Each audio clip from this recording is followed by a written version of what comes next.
दोस्तों नमस्कार। आज के समय में ये देखा गया है कि संपत्तियों पर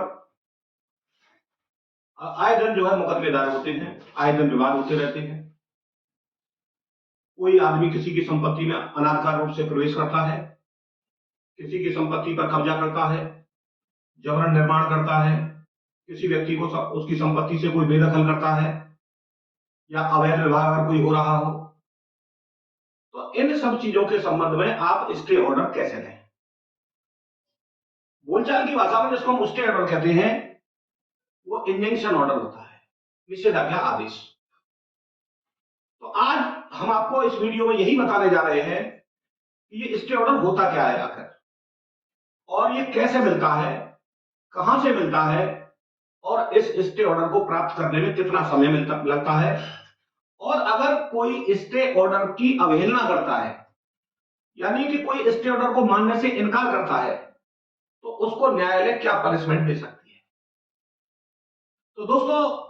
ये अहम कानून की जानकारी आज हम आपको देने जा रहे हैं, बड़ी साधारण और सरल भाषा में। दोस्तों पूरी वीडियो को ध्यान से सुनें। अगर मेरा वीडियो आपको पसंद आए इसको लाइक करें, ज्यादा से ज्यादा लोगों तक मेरा ये वीडियो पहुंचे, इसको शेयर करें और मेरे चैनल को सब्सक्राइब करें। दोस्तों अब हम मूल विषय पर आते हैं कि ये होता क्या है स्टे ऑर्डर। कुछ परिस्थितियां ऐसी होती है जिनमें हमें विरोधी पक्षकार को कोई अवैध कृत्य करने से रुकवाना होता है न्यायालय के माध्यम से। उदाहरण के लिए मैं बता दूं कि अगर हम कोई निर्माण अपनी संपत्ति पर कर रहे हैं और विरोधी पक्षकार हमारे निर्माण को रुकवा देता है, या किसी ने हमारी संपत्ति पर जबरन कोई प्रवेश कर रहा है, तो हम उसको रुकवा सकते हैं स्टे ऑर्डर के माध्यम से कि वो हमारी जमीन में प्रवेश न करे। कोई हमारी जमीन में कब्जा कर रहा है, हमको बेदखल करना चाहता है, तो हम स्टे ऑर्डर के माध्यम से उसको रुकवा सकते हैं। अगर कोई हमारी संपत्ति है और हमारी संपत्ति को कोई गलत तरीके से विक्रय करना चाहता है, या हमारे हक में किसी ने एग्रीमेंट कर दिया हो और एग्रीमेंट के बावजूद भी वो संपत्ति को किसी अन्य व्यक्ति को बेचना चाहता है, या कोई व्यक्ति अवैध विवाह हो रहा हो, गलत तरीके से पहली शादी होते हुए दूसरा विवाह कर रहा है बिना तलाक लिए, या किसी सरकार का कोई आदेश ऐसा है जो हमारे हितों के विपरीत प्रभाव डाल रहा है, तो ऐसी स्थिति में हम न्यायालय के माध्यम से स्टे ऑर्डर प्राप्त कर सकते हैं। अक्सर मैंने देखा है लोग क्या कहते हैं, साहब एक दरखास्त दे दो और हमें स्टे दिलवा दो, दावा हम बाद में करेंगे, पहले हमें स्टे दिलवा दो। लेकिन ऐसा नहीं होता। स्टे ऑर्डर क्या है कि अगर कोई व्यक्ति हमारे हितों के विपरीत कोई कार्य करता है तो हमको क्या करना है।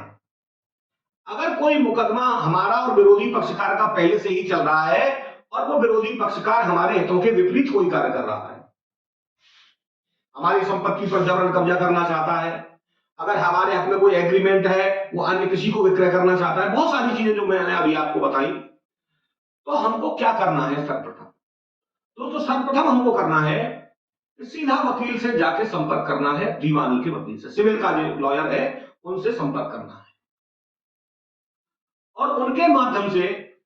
अगर कोई मुकदमा पहले से पेंडिंग है दोनों पक्षकारों के बीच में, तो उसमें एक प्रार्थना पत्र अस्थायी निषेधाज्ञा के लिए प्रस्तुत किया जाता है और उसमें सारे कंटेंट्स लिखे जाते हैं और अपने सबूत पेश किए जाते हैं। पहला मामला तो ये है। दूसरा ये है कि अगर हमको अंदेशा है कि कोई व्यक्ति हमारे हितों के विपरीत कार्य कर रहा है या कर सकता है या करने की धमकी देता है, हमारी प्रॉपर्टी पर कब्जा करने की कोशिश करता है, हमें हमारी प्रॉपर्टी से बेदखल करने की कोशिश करता है, हमारे हक में हुए एग्रीमेंट की प्रॉपर्टी को अन्य किसी थर्ड पर्सन को विक्रय करना चाहता है, या कोई अवैध विवाह संपन्न हो रहा है, तो ऐसी स्थिति में हमें क्या करना है, एक दावा करना होगा दीवानी न्यायालय में इंजंक्शन के लिए, यानी स्टे प्राप्त करने के लिए। और उसमें हमारी जो मिल्कियत, कब्जा, जितने भी पेपर्स हैं वो हमें दाखिल करने पड़ेंगे,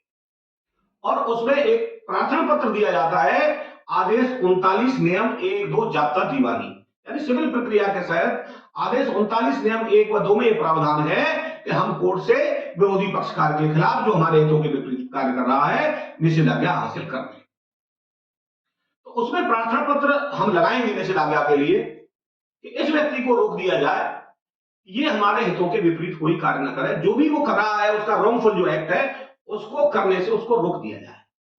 हमारे हितों के विपरीत कार्य करने से उसको रोक दिया, यानी जैसे वो हमारी प्रॉपर्टी पर कब्जा न करे, हमारे निर्माण को न तोड़े, हमें बेदखल न करे। तो ये बहुत सारी चीजें हैं, हमारे हक में हुए एग्रीमेंट के बावजूद यानी किसी व्यक्ति को कोई विक्रय न करे। वहां हम जब सारे सबूत न्यायालय के सामने पेश कर देते हैं तो उसमें मित्रों दो स्थितियां पैदा होती हैं। अगर सारे सबूत पेश करके और जिस दिन दावा हम पेश कर रहे हैं माननीय न्यायालय के समक्ष उस एप्लीकेशन पर भी अपनी सुनवाई कराएं एक पक्षीय रूप से, और हम न्यायालय को यह कन्विंस करने की कोशिश करें कि यह मुकदमा बहुत गंभीर प्रकृति का है और इस गंभीर प्रकृति का है, और अगर प्रतिवादी जो का कृत्य है वो हमारे विधिक अधिकारों में किसी तरह की कोई दखलंदाजी करता है और हमारे हितों के विपरीत करने में कामयाब हो जाता है तो हमको इर्रिपरेबल लॉस होगा। हमारा प्रथम दृष्टया मामला बनता है, और अगर हमको निषेधाज्ञा आदेश जारी नहीं किया गया तो हमारे दावे का मनसा ही समाप्त हो जाएगा और हमें अपूर्णीय क्षति होगी जिसकी पूर्ति होना किसी भी हर्जे से संभव नहीं है। अगर सारे डॉक्यूमेंट्स हमारे फेवर में हैं दोस्तों, और हम कोर्ट को कन्विंस कर देते हैं, हम कोर्ट को संतुष्ट कर देते हैं कि वास्तव में हमको निषेधाज्ञा आदेश की नीड है, स्टे ऑर्डर की आवश्यकता है, और अगर स्टे ऑर्डर जारी नहीं किया गया तो हमारे दावे का मनसा समाप्त हो जाएगा। तो दोस्तों अगर कोर्ट हमारी बातों से कन्विंस हो जाती है तो कोर्ट हमारे हक में प्रतिवादी को बिना सुने, बिना नोटिस जारी किए निषेधाज्ञा आदेश जारी कर सकती है, टेम्पररी इंजंक्शन जिसको बोलते हैं। दूसरा है दोस्तों, अगर कोर्ट को हम प्रथम दृष्टया कन्विंस नहीं करा सकते तो कोर्ट क्या करेगी,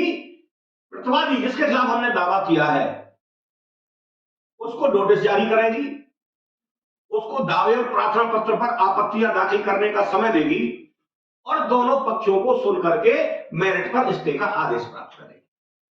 उस स्थिति में भी अगर हमारा डॉक्यूमेंट्री एविडेंस सॉलिड है, सारी चीजें हमारी कंप्लीट हैं, तो निश्चित रूप से मान लें दोस्तों कि कोर्ट हमारे हक में दोनों पक्षों को सुनने के बाद निषेधाज्ञा आदेश जारी कर सकती है। यहां दोस्तों एक बात बता दूं कि एविडेंस मस्ट कंपलसरी है। अच्छे वकील के माध्यम से आप अपने दावे को प्रेस कराएं जो कानून में पारंगत हो और जो आपकी बात को एक प्रभावी ढंग से माननीय न्यायालय के समक्ष रख सकता हो और कोर्ट को कन्विंस कर सकता हो कि निषेधाज्ञा आदेश अगर जारी नहीं हुई तो हमें इर्रिपरेबल लॉस होगा। तो दोस्तों उस स्थिति में माननीय न्यायालय आपके हक में निषेधाज्ञा आदेश जारी कर देगी। अब बात आती है दोस्तों समय कितना लगता है।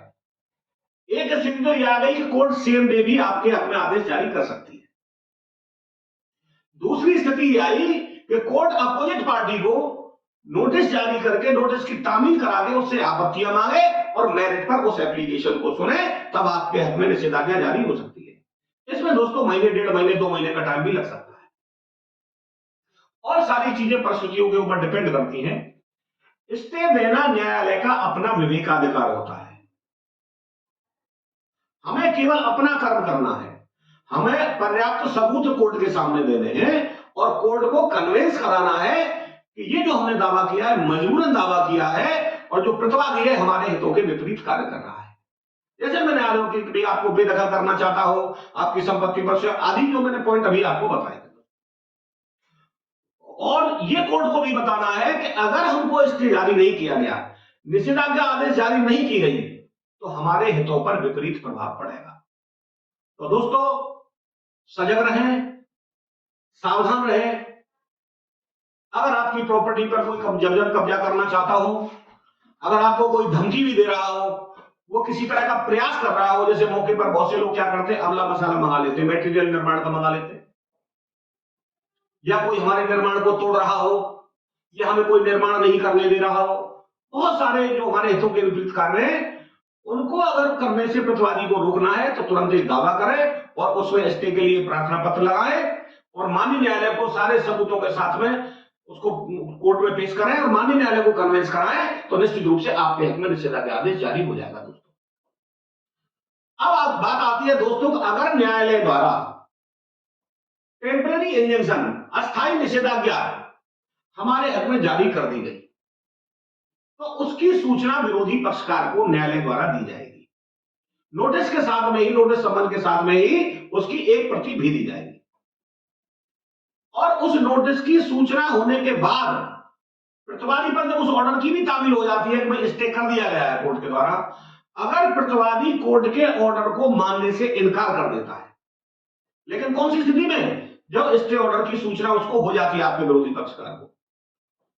और उस ऑर्डर को मानने से इनकार कर देता है, तो फिर कोर्ट क्या करती है, उसके लिए 39(2)(a) का एक प्रोविजन है, एक अलग से मिसलेनियस एप्लीकेशन लगानी पड़ती है और उसमें सारी बातों को यह बताया जाता है कि प्रतिवादी ने कोर्ट के आदेश का वायलेशन किया है और कोर्ट के आदेश के बावजूद भी वो नहीं माना है और कोर्ट के आदेश को कोई तवज्जो नहीं दे रहा है, कोर्ट के आदेश को नहीं मान रहा है। तो ऐसी स्थिति में अगर कोर्ट संतुष्ट हो जाती है तो कोर्ट, माननीय न्यायालय, या तो उसके संपत्ति को कुर्क कर सकती है और उस अगर वायलेशन जारी रहता है तो संपत्ति को कुर्क कर उसका विक्रय भी कर सकती है